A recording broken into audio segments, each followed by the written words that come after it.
Bienvenidos a la ruta pedagógica de Colonialidad del Poder, que trabajamos códigos libres y a la que puedes acceder a través del portal web comunalizarelpoder.com.be.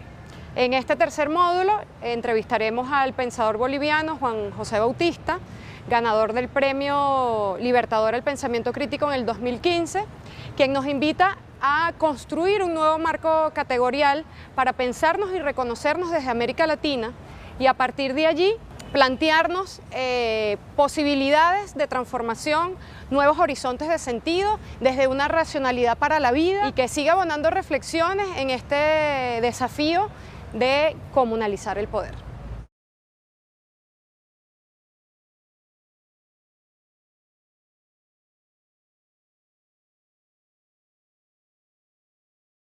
La racionalidad moderna en general no sirve para tematizar nuestros problemas.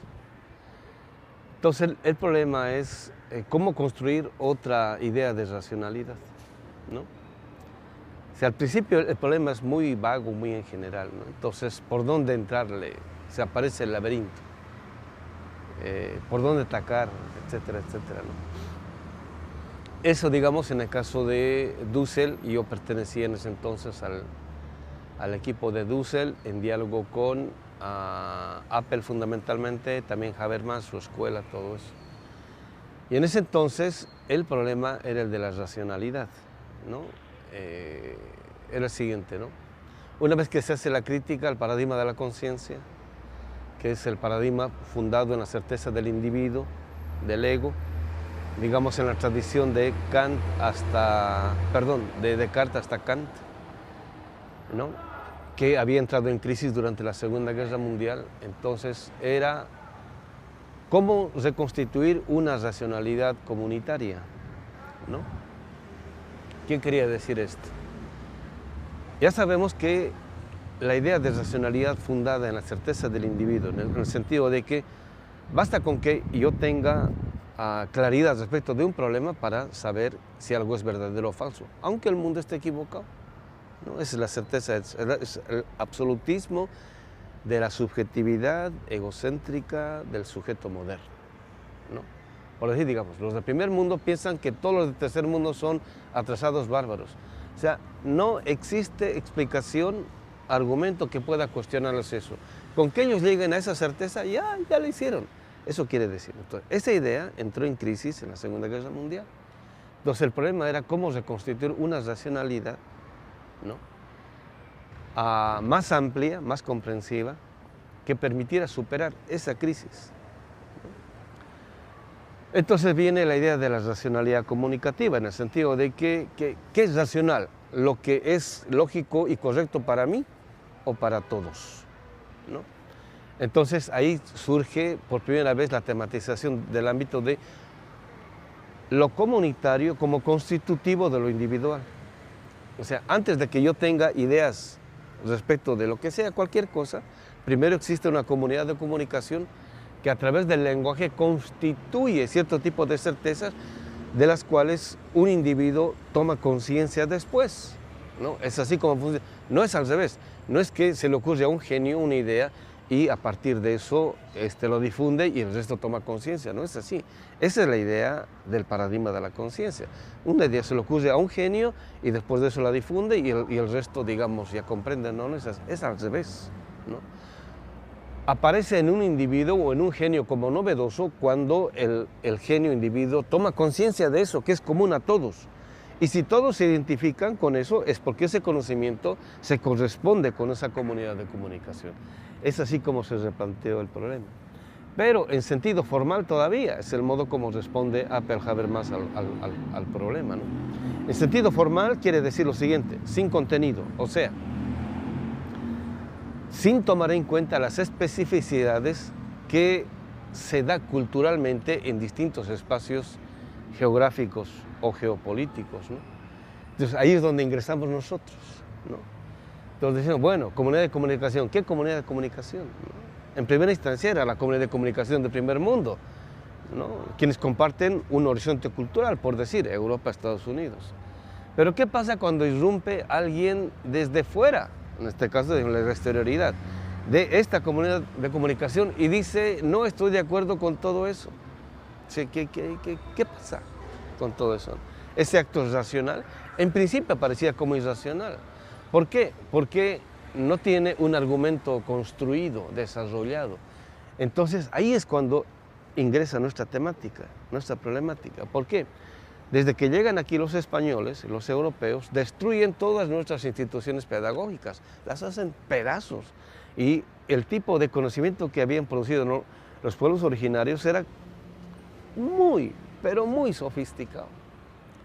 Entonces, yo siempre pongo el ejemplo, ¿no? Entonces, vamos a suponer que invadimos, o un pueblo invade Europa, Estados Unidos, y lo primero que hace es pasar la guillotina a todos sus intelectuales, ¿no? Y después de eso destruye todas sus universidades, todas sus escuelas, quema todos sus libros, y a toda la población los manda a trabajar como esclavos durante 100 años. Y después de 100 años dice, ¿dónde está el saber de ustedes? ¿Dónde? ¿Dónde? Eso han hecho con nosotros, ¿no? Siempre digo, en las costas del lago Titicaca, en la frontera entre Bolivia y Perú, hay cualquier cantidad de iglesias que están construidas sobre los cráneos de los más grandes sabios del mundo andino, ¿no? Ahí hay cientos de cráneos y sobre eso están construidos muchos templos, ¿no? O sea, a nuestros grandes sabios los han cortado. Entonces, bueno, y después de eso, la posibilidad de que desarrollamos nuestras propias instituciones pedagógicas, académicas, las han destruido. Bueno, entonces ahora de pronto estamos en una situación postcolonial en el sentido de que, bueno, supuestamente no somos colonias, ¿no? Y podemos desarrollar nuestro tipo de pensamiento, etcétera, etcétera. Pero ya se ha impuesto a nivel mundial de modo hegemónico un tipo de conocimiento, un tipo de saber, un tipo de academia, un tipo de pedagogía, un tipo de ciencia, un tipo de filosofía. Ya está impuesto como si fuese lo natural, ¿no? Entonces, cuando queremos reaccionar con problemas y o temas totalmente diferentes al que se tratan y tematizan en el primer mundo, en primera instancia no tenemos argumento. O sea, tenemos posiciones de acuerdo o desacuerdo, pero así, bueno, ¿dónde está el argumento? No hay cómo desarrollar. Entonces, la primera reacción es, bueno, nuestros problemas los vamos a exponer con argumentación moderna, con conocimiento moderno, con lógica moderna, etcétera, etcétera, ¿no?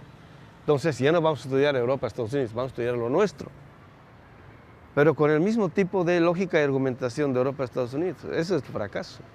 Entonces, lo diferente, lo distinto, vuelta a la normalidad, como si fuese lo mismo por decir, ¿no? Entonces hay que producir otra idea de conocimiento, ciencia, filosofía, racionalidad, etcétera, etcétera. Bueno, es el primer problema que aparece. Después de ello, con Franz Hinckelammer aparece el siguiente problema. ¿Cómo se produce eso materialmente y no formalmente? Porque ya tenemos la idea de que, bueno, formalmente es el conocimiento, el saber todo eso, y tratamos de conocer todo eso, pero no es ahí por donde empieza la producción de conocimiento. Aparece con Hinckelammer el problema por el nuevo trabajo que él hace sobre Marx. El nuevo trabajo que hace sobre Marx, bueno, así entre comillas, ¿no? El marxismo del siglo XX se formalizó en el sentido de que perdió la tematización, la posibilidad de tematización de esta dimensión de la realidad, que es cómo se constituye la materialidad de las relaciones interpersonales, intersubjetivas, humanas, etcétera, etcétera, ¿no? Que era el problema de la economía, pero no de la economía moderna. La economía moderna está orientada en función de la ganancia, ¿no? Eso se puede formalizar en el sentido de es la contabilidad pura, ¿no? Los números, la cantidad y listo. ¿Y el resto? Bueno. Entonces, esta nueva tematización que hace Franz Hinckelammer sobre Marx descubre el siguiente problema, que ahora lo estamos desarrollando ya de modos mucho más sofisticados, ¿no? El momento originario en el cual se producen las grandes formalizaciones empieza en la producción material de la subjetividad que después se va a formalizar en las reflexiones científicas o filosóficas. Dicho de otro modo, empieza en el estómago. Ahí es donde empieza, ¿no? O sea, empiezan en las relaciones intersubjetivas, persona a persona, en el tipo de trato, en el tipo de relación que se da fáctica, en el modo como, digamos, empresarios de primer mundo vienen acá y dominan, someten, esclavizan el trabajo de los originarios de acá, de los pueblos afros, etcétera, etcétera. Es la relación práctico-material. Ese es el contenido que después se formaliza, ¿no? Entonces, si no se tematiza eso, difícil construir otro tipo de racionalidad, porque ahí es donde empieza, ¿no? Y entonces nos damos cuenta de que primer mundo ha establecido un tipo de relación material que prácticamente lo ha naturalizado, en el sentido de que nosotros producimos materia prima o bruta y ellos elaboran la sofisticación de este tipo de producción, en principio, ¿cómo se llama?, extractiva, ¿no? O sea, ¿qué produce eso?, ¿no? Es decir, yo pongo el ejemplo de la mina, ¿no? En la mina, ahora van con taladros mecánicos, ¿no? Pero antes iban con pala y pico a sacar el mineral, la roca pura, por decir, juntar. Es un trabajo no solamente bruto, en el sentido de la materia bruta, sino es un trabajo que embrutece. Entonces, la cargaban a pulso, con bestias de carga, etcétera, etcétera, ¡pum! Y se iba a primer mundo, y llegaba la roca ahí, así como si hubiese caído del cielo, dice Marx, ¿no? Y lo elaboraban y sale el producto elaborado ya fino. O sea, ¿qué produce esto? La extracción, producción de materia bruta a nosotros nos ha ido embruteciendo. Es la dialéctica de la producción, ¿no? O sea, el tipo de relación, dice Marx bien clarito, que se da entre su naturaleza o el sujeto y la producción, es como define la subjetividad, ¿no? Entonces, como nosotros estamos directamente vinculados a la producción de materia bruta, eso nos embrutece. Y ellos, vinculados directamente a la producción de los instrumentos más sofisticados, pues se sofistican, ¿no? O sea, la última vez que estuve en Berlín, al principio estudié arquitectura, y cuando yo estudié arquitectura iba a los talleres de arquitectura, y son talleres, así literal, son talleres, ¿no? Entonces veía en Berlín estudios de arquitectura, parecen oficinas, ¿no? Y hasta los arquitectos, las arquitectas parecen ejecutivos, ¿no? Entonces, no se puede dar cuenta de la diferencia, ¿no? Es decir, ¿qué tipo de subjetividad produce un tipo de producción, ¿no? O sea, los arquitectos prácticamente son albañiles. Y los arquitectos son ejecutivos, por decirlo, y producen todo lo instrumental en ese sentido, en esa perspectiva, pero en bruto se produce acá, ¿no? O sea, eso produce un tipo de racionalidad, ¿no? Ahora, bueno, estoy empezando todavía a tocar el tema nada más, ¿no? O sea, ni siquiera lo quiero desarrollar. Esto quiere decir de que en el plano del pensamiento nosotros nos acostumbramos a producir los problemas en bruto también, sin posibilidad de formalización. Pongo otro ejemplo para ilustrar esto, ¿no? Esto viene desde Aristóteles inclusive, cuando Aristóteles decía, ¿no?, la nobleza helénica es noble en cualquier parte del mundo, ¿no?, dado su carácter universal. En cambio, los nobles de los pueblos bárbaros son nobles solamente en sus pueblos, ¿no? O sea, son una nobleza local. En cambio, los helénicos son una nobleza universal, ¿no? Cuando los europeos se modernizan con esa subjetividad, ¿no? Por decir, digamos, el empresario europeo es universal. En cambio, el empresario de tercer mundo es local. En el plano del conocimiento, el conocimiento europeo, por más local que sea, automáticamente es universal y en ellos es natural. En cambio nosotros, cuando producimos un conocimiento, es local. O sea, no es universal. Si es local, entonces no es científico, pues. Y a mí me sorprendía esto cuando yo llegué a México, fines del 80, principios de los 90, el 99.99% de la gente que estaba haciendo sus tesis doctorales, cuando hacían estudios locales, todo el mundo se quedaba en lo local y nadie lo elevaba a lo universal, ¿no? Pues, ¿qué pasó? Así es una subjetivación en el sentido de nosotros solamente podemos producir pensamiento local, pero no universal. ¿Qué pasó? ¿No? Y cuando uno quiere producir pensamiento universal, a uno le decían, estás mal. O sea, en el sentido de que existencialmente nosotros no podemos producir pensamiento universal, sino solamente local. Entonces, habíamos subjetivado eso de tal modo que cuando hablábamos de los problemas, hablamos, no, es que en Bolivia solamente esto, el otro, es que en Perú solamente, es que en Venezuela solamente, pero nadie sin, a partir de eso, poder elaborar, ¿cómo se llama?, pensamiento universal. En cambio, cuando venían los franceses, por ejemplo, estaban de moda. Entraron los franceses, ¿no? Los franceses no necesitaban hablar de Francia, ellos hablaban en sentido universal y todo el mundo lo tomaba. Y cuando leemos a Bourdieu, Foucault, no nos damos cuenta que eso es pensamiento local. El pensamiento norteamericano y el pensamiento europeo es pensamiento local, no es pensamiento universal. Que se universaliza eso, ese es otro problema, ¿no?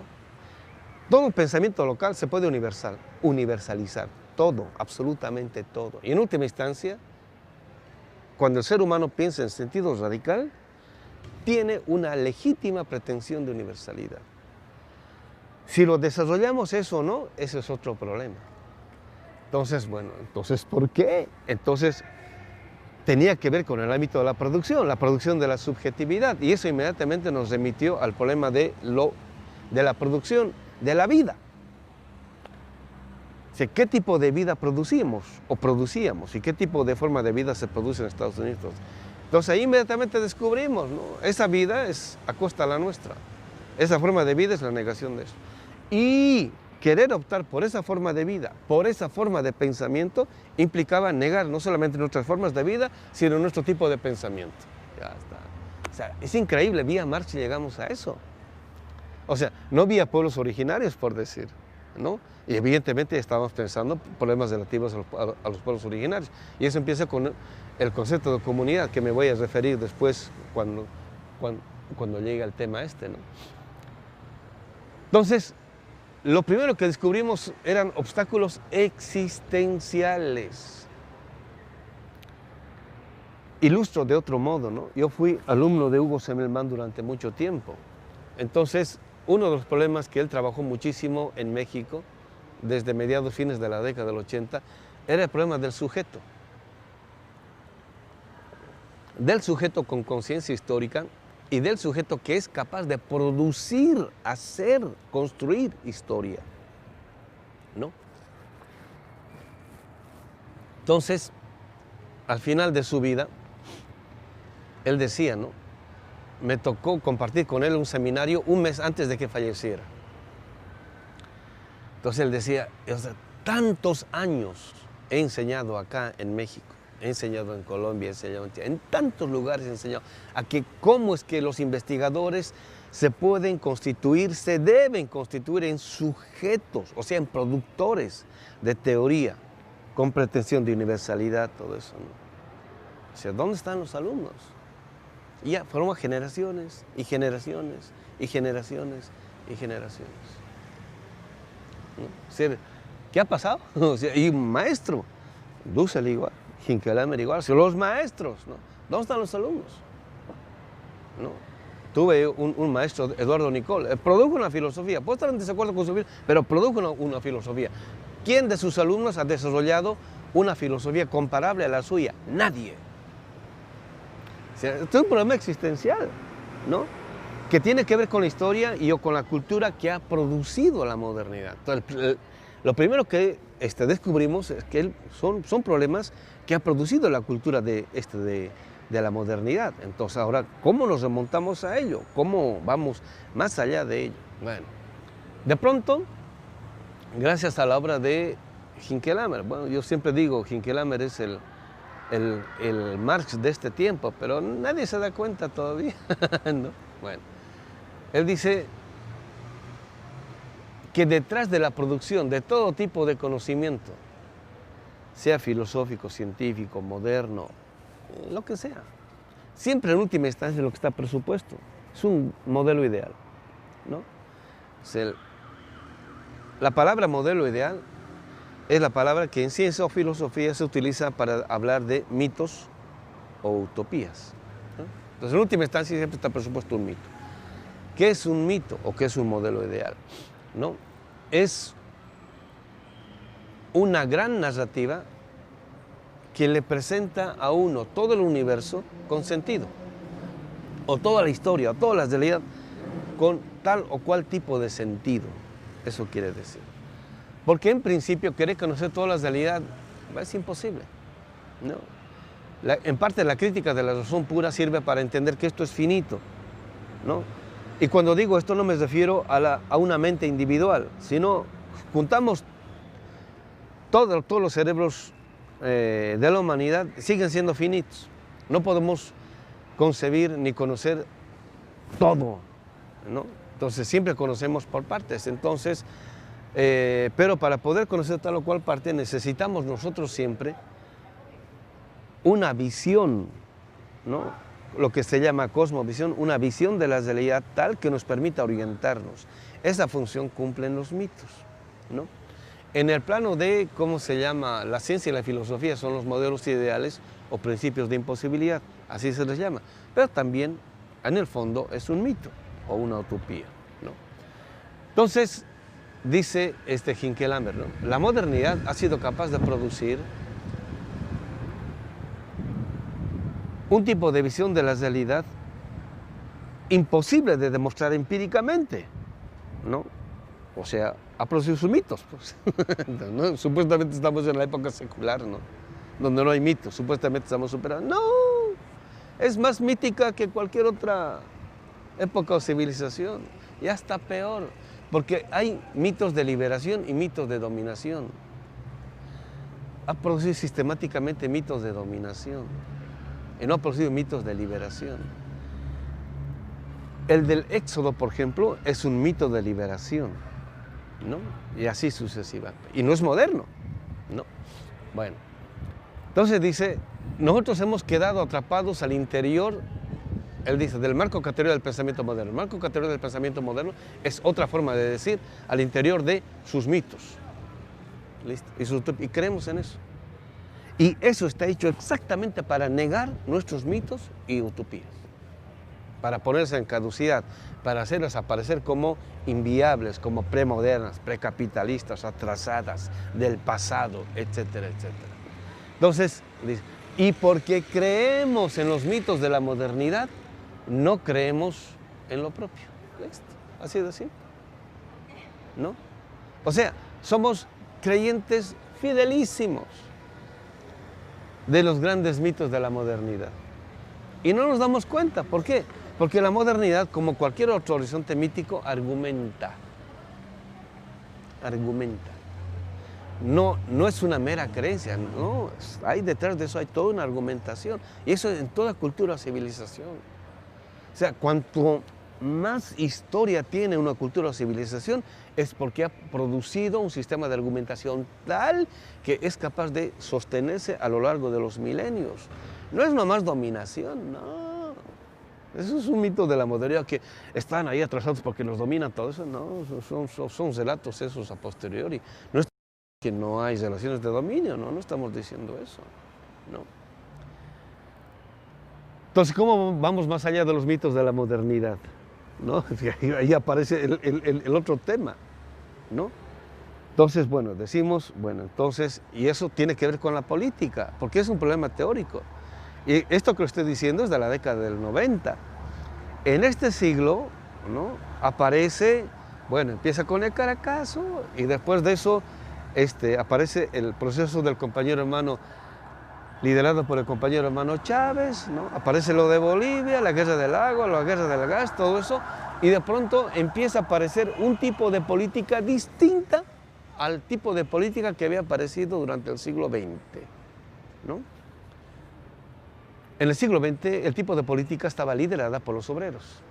En la década del 90 hacen desaparecer el capital transnacional a las fábricas nuestras. O sea, ya no hay obreros, los hacen desaparecer. Y eso es política. Entonces hay lo que alguna ciencia social dice en mi opinión, con mucha ingenuidad, movimientos sociales. Es una categoría del siglo XIX eso. Y no se dan cuenta que está detrás de eso. Porque hay una disputa en el siglo XIX para ver si es clase obrera o proletaria o movimiento social. Hay una disputa eso en el siglo XIX.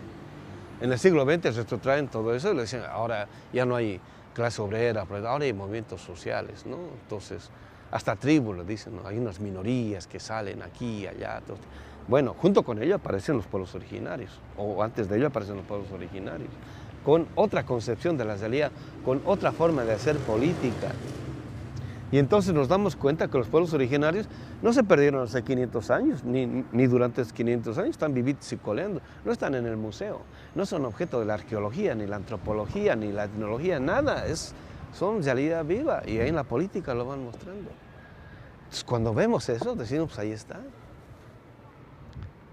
Entonces empezamos a trabajar con este tipo de gente para hacer una reconstrucción de los modelos ideales con los cuales sería posible entender de otra forma toda la realidad. Ahora, uno diría, ¿no?, que este es un problema intelectual, entre aquí las bibliotecas, todo eso. No hay nada en las bibliotecas, todo lo que hay en las bibliotecas es el conocimiento moderno, europeo, occidental, hecho para dominar o para amansar, por decirlo. Entonces hay que hablar con los sabios, y están los sabios, existen los sabios, son bibliotecas andantes, ambulantes, que tienen más sabiduría que muchos de estos especialistas europeos modernos occidentales. Entonces ellos nos lo dicen, este no es un problema intelectual, este es un problema existencial de vida. O sea, uno agarra las grandes ideas no intelectualmente, no en la biblioteca, no con el libro, sino produciendo otra subjetividad, otra corporalidad, otro tipo de consumo. Cuando consumo mercancía capitalista me estoy tragando el capitalismo entero. Cuando consumo mercancía o alimento andino, me estoy tragando el mundo andino. Estoy haciendo que sea parte de mi subjetividad. Entonces, recuperación de lo propio, revaloración de lo propio. Ya no relacionarme con la papa, o con la oca, o con la yuca, como si fuese un objeto que me da solamente nutrientes. No, es sujeto, persona, vida. Y así sucesivamente, ¿no? No solamente llena de contenido energético, sino también de contenido informático. Poco a poco, a través de la sangre, la digestión, todo eso, llega al cerebro. Entonces empezamos poco a poco a llenar de otro tipo de contenido informático nuestras neuronas. Y en diálogo con ellos empezamos a actualizar esta otra visión de la realidad. Y cuando tenemos la perspectiva de esta otra visión de la realidad, recién aparece la modernidad como un todo.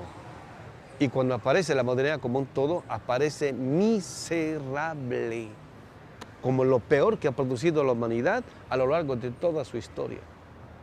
O sea, llegar a esto, estoy hablando desde mediados, fines de los 80, ¿no? Entonces, este es uno de los grandes obstáculos.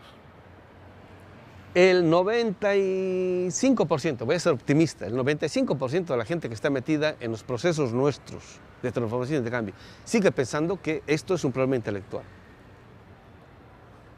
Pensar que es un problema intelectual es saber, tipo de cosas, ¿no? No, compañeros. Es transitar de una forma de vida a otra forma de vida, de un tipo de consumo hacia otro tipo de consumo. Eso quiere decir tomar conciencia. En una de las preguntas, vamos a ir ahí, ¿no?, que no es nomás consumir cualquier mercancía. Marx dice, cuando nosotros consumimos la mercancía capitalista, realizamos al capital. Le estamos diciendo al capital que produce eso, qué bien que estás, qué bien que produces, bravo, sigue produciendo. Eso lo estamos diciendo, aunque salgamos a la calle, el capitalismo es depredador, termina la marcha o la huelga, todo eso, lo primero que vamos es al supermercado a comprar mercancía capitalista y el capitalismo sigue funcionando.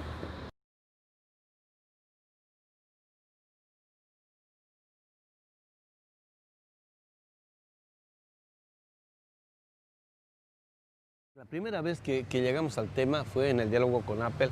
Estoy hablando todo el año del 90 y el 91, la primera vez que llegamos al tema, ¿no?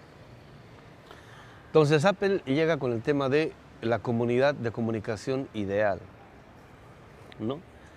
que sería el fundamento gracias al cual se podría dar la comunicación. ¿Qué quiere decir esto? Esto parece abstracto, pero es bien concreto. Quiere decir que para que, bueno, Apple está pensando el problema de la destrucción de la intersubjetividad en Europa, ¿no? Que ha producido fundamentalmente la guerra. O sea, los seres humanos ya no creen en sí mismos. Eso quiere decir. Ya no se relacionan por humanidad, sino por intereses. Eso quiere decir. Entonces dice, ¿cómo reconstituimos eso? ¿No? Entonces dice, es a través del diálogo. Y Habermas dice lo siguiente, ¿no? Y esto es porque los problemas económicos ya no son problemas. Está hablando de Europa él, ¿no? O sea, el pobre o la clase obrera ya tiene coche, ¿no? Ya tiene refrigerador, tiene televisor, tiene su departamentito, o sea, ya. El problema es ahora la comunicación. Y por eso abandona Marx, ingenuo. Porque está pensando Europa nada más. O sea, está pensando el 10% de la humanidad. Digamos el 20% de la humanidad. El resto, seguimos pobres. O sea, ¿cuál universal? No es universal, es un pensamiento local. Pero la gente no se da cuenta. Y hasta ahora siguen siendo habermasianos. Bueno. Entonces dice Apple, ¿no? Para que haya comunidad, para reconstituir a la comunidad, tiene que haber un reconocimiento explícito de la dignidad del interlocutor, ¿no? De tal modo de que yo me abra, más allá de mis certezas, a la posibilidad de que en la interlocución el otro me pueda interpelar. O sea, yo reconocer que sus problemas son tan válidos como los problemas que yo pienso y yo concibo. Entonces vamos a reconstituir la comunidad. Porque dice, en última instancia, cuando uno sale a hablar, ¿no? Lo que interpela siempre es el principio de inteligibilidad, en el sentido de que uno habla, se comunica, habla, discursea, lo que sea, con la pretensión de que todo el mundo le va a entender, aunque no lo entienda, pero tiene ese tipo de pretensión, de tal modo de que todo el mundo le diga, ah, qué bien que has dicho, se ha entendido perfectamente, etc. En última instancia, todos hablamos así. Nadie habla, ¿no? Nadie sube a una palestra para quedar mal ante todos, ¿no? O para que nadie le entienda, no. Hay un principio de inteligibilidad, comprensión, etcétera, etcétera. Entonces, a eso le llamamos el principio formal de la comunidad. Es una comunidad sin contenido. Porque puedes platicar de lo que sea, ¿no? Entonces, eso deviene en un tipo de reflexión sobre qué es comunidad, ¿no? Y lo que normalmente todo hace es, cuando hablan de comunidad, recurren a la tradición que de pensamiento comunitario proviene de Europa y Occidente, ¿no? Digamos, en última instancia, esta idea que de comunidad aparece en el libro Praxis Kai Apostoloi, los Hechos de los Apóstoles en el Nuevo Testamento, donde se inspiraron también los primeros comunistas y socialistas, donde compartían todo. Es un principio de reconocimiento de la intersubjetividad de todos. Y ahí se quedan con eso y piensan que es la comunidad.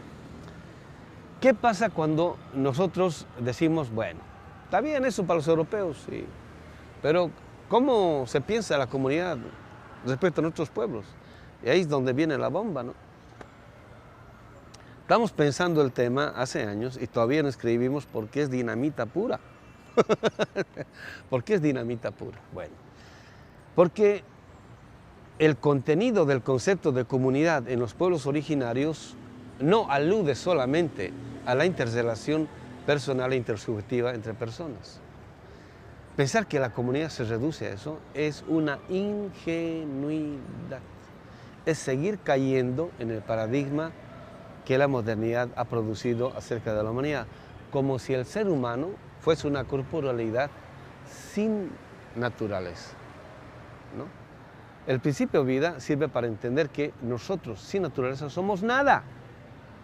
Es como el hijo sin la madre es nada. Nosotros como humanidad sin la naturaleza somos nada, ¿no? Entonces, en el contenido del concepto de comunidad que se deduce de los pueblos originarios, la comunidad no alude solamente a la intersubjetividad de los participantes de la comunidad. Ese es un aspecto. La comunidad es una tridimensionalidad de relacionalidad. Es una comunidad de parientes.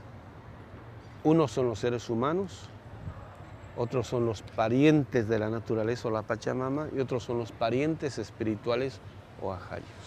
Son estas tres personalidades, por decir, los que componen a la comunidad. Ahora, ¿por qué? Uno por decir, ¿es su cosmovisión? No, no es solo una cosmovisión. No, es la producción de una comprensión de lo que sea la realidad milenaria, así comprobación empírica, fáctica, ¿no? Si yo parto desde la modernidad, yo me relaciono con la naturaleza en términos de objeto, porque la modernidad ha constituido la naturaleza en objeto. Pero si parto de los pueblos originarios, la naturaleza no es objeto, es sujeto, es madre, ¿no? El hijo con la madre no se relaciona en términos de igualdad. El hijo se relaciona con la madre en términos del reconocimiento de una dignidad superior a la suya, ¿no? Ahora se está perdiendo en México, pero cuando yo llegué por primera vez, yo recuerdo, los cuates me llevaban a sus casas, ¿no? Tipos, haga de cuenta, 25, 30 años, ¿no? A su mamá le decían, madrecita. O sea, con un respeto, una reverencia. Usted, madrecita, ¿no? O sea, ni siquiera madre, ¿no? O mamá, ¿no? Madrecita, ¿no? O sea, el reconocimiento de la dignidad de una subjetividad mayor, de respeto a la de uno. Eso es la Pachamama para la humanidad. Tenemos que ir cerrando. Le voy a hacer una última pregunta. Es que me falta otro pariente.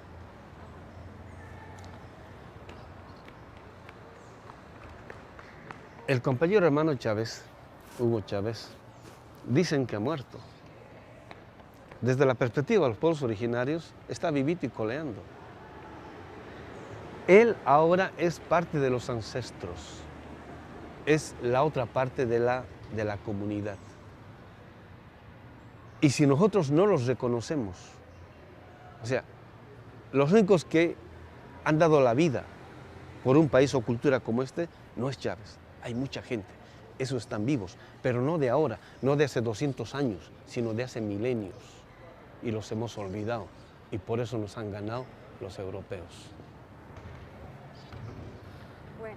Hemos perdido fuerza, hemos perdido potencia. Entonces, cuando los reconocemos, y ellos no, es como cuando un varón está ahí, no sé qué hacer, qué sé yo, entonces, viene la mamá o la esposa, le dice, yo te apoyo, ¡prum! Entonces necesitamos recuperar la subjetividad de ellos, de tal modo de que ellos, no estoy hablando de los seres humanos, estoy hablando del espíritu de los ancestros y de los espíritus de la Pachamama, estén con nosotros en la lucha. No solamente nos vamos a potenciar, sino que vamos a arrasar y vamos a ir más allá del capitalismo y la modernidad. Eso es lo que está detrás del concepto de comunidad cuando uno parte de los pueblos originarios. ¿Quién está dispuesto a creer en eso? Ni la izquierda. ¿Por qué? Porque todavía tienen conciencia moderna. Y por eso estamos como estamos. Porque nuestra izquierda es secular. Cuando digo es secular, estoy diciendo es moderna. Cuando digo moderna, estoy diciendo es burguesa, tiene conciencia burguesa. Eso es lo que estoy diciendo. Y para decir esto no es una ocurrencia mía. Yo tengo cualquier cantidad de citas de Marx para demostrar esto.